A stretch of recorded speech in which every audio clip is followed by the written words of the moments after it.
ಮತ್ತು ರಾಜ್ಯಕ್ಕೆ ಕೊಡದೆ ಮತ್ತೆ ಇಲ್ಲಿ ಸರ್ಕಾರ ನಡೀತಾ ಇದೆಯಾ? ರೈಲ್ವೆಗೆ ಎಷ್ಟು ಕೊಟ್ಟಿದ್ದಾರೆ ದುಡ್ಡು? ನ್ಯಾಷನಲ್ ಹೈವೇ ದುಡ್ಡು ಎಷ್ಟು ಕೊಟ್ಟಿದ್ದಾರೆ? ಅಗ್ರಿಕಲ್ಚರ್ಗೆ ಎಷ್ಟು ಕೊಟ್ಟಿದ್ದಾರೆ? ಅದು ಬೇರೆ ವಿಷಯ ಬ್ರದರ್. ಈ ಒಂದು ಸಿಸ್ಟಮ್ ಬಂದಿದ್ದು ನರೇಂದ್ರ ಮೋದಿಯವ್ರ ಸರ್ಕಾರ ಬಂದಾಗ ಬಂದಿರೋದಲ್ಲ. ಇದು ಮೊದಲನೆಯ ಹಣಕಾಸು ಆಯೋಗವನ್ನು 1952 ನೆಹರು ಅವರು ಪ್ರಧಾನಮಂತ್ರಿಗಳಿದ್ದಾಗ ರಚನೆ ಮಾಡಿರತಕ್ಕಂಥ ಹಣಕಾಸು ಆಯೋಗ. ಇದು ರಾಷ್ಟ್ರಪತಿಗಳು ಅಂಕಿತ ಆಗ್ತಾರೆ 5 ವರ್ಷಕ್ಕೊಂದು ಬಾರಿ.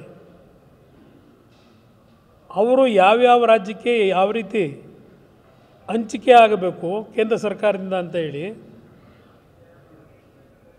ಈ ಹಣಕಾಸು ಆಯೋಗಗಳು ತೀರ್ಮಾನ ಮಾಡ್ತವೆ, ಗೈಡ್ಲೈನ್ಸ್ ಇಟ್ಟಿದ್ದಾರೆ.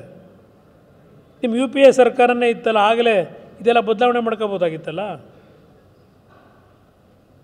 ಯಾಕೆ ಮಾಡ್ಕೊಳ್ಳಿಲ್ಲ? ಇದು ಈ ನರೇಂದ್ರ ಮೋದಿ ಅವರು ಬಂದು ಮಾಡಿರೋದಲ್ಲ. ಇದು 52ರಿಂದ ಇದು ನಿರಂತರವಾಗಿ ನಡೀತಾ ಇದೆ. ಅದರಿಂದ ನಮಗೆ ಕಡಿಮೆ ಆಯಿತು, ಜಾಸ್ತಿ ಆಯಿತು, ಇಲ್ಲಿವರೆಗೆ ಹೇಗೆ ನಡೀತಿತ್ತು? ಮತ್ತು ಈಗ ನಾನು 20 ತಿಂಗಳು ನಡೆಸಿದ್ದೀನಿ, ನಾನು 14 ತಿಂಗಳು ನಡೆಸಿದ್ದೀನಿ. ನನ್ನ ಕಾಲದಲ್ಲೂ 25,000 ಕೋಟಿ ರೈತರ ಸಾಲ ಮನ್ನಾ ಮಾಡೋದು ನಿರ್ಧಾರ ಮಾಡಿದೆ. ನಾನು ಕೇಂದ್ರ ಸರ್ಕಾರದ ಮುಂದೆ ಹೋದ್ನ, ಸಾಲ ಮನ್ನಾ ಮಾಡಿದ್ದೀನಿ, ದುಡ್ಡು ಕೊಡಿ ಅಂತ ಹೇಳಿ. 2006 ಎಷ್ಟು ಹೈಸ್ಕೂಲುಗಳು, ಎಷ್ಟು ಕಾಲೇಜು, ಎಷ್ಟು ಸಬ್ಸ್ಟೇಷನ್ಗಳು, ರಸ್ತೆ ಕೆಲಸ ಮಾಡಲಿಕ್ಕೆ ಜಲ್ಲಿ ಸಿಗ್ತಾ ಇರಲಿಲ್ಲ 2006 2007. ಆ ರೀತಿ ಅಭಿವೃದ್ಧಿ ಮಾಡಿದ್ದೀವಿ.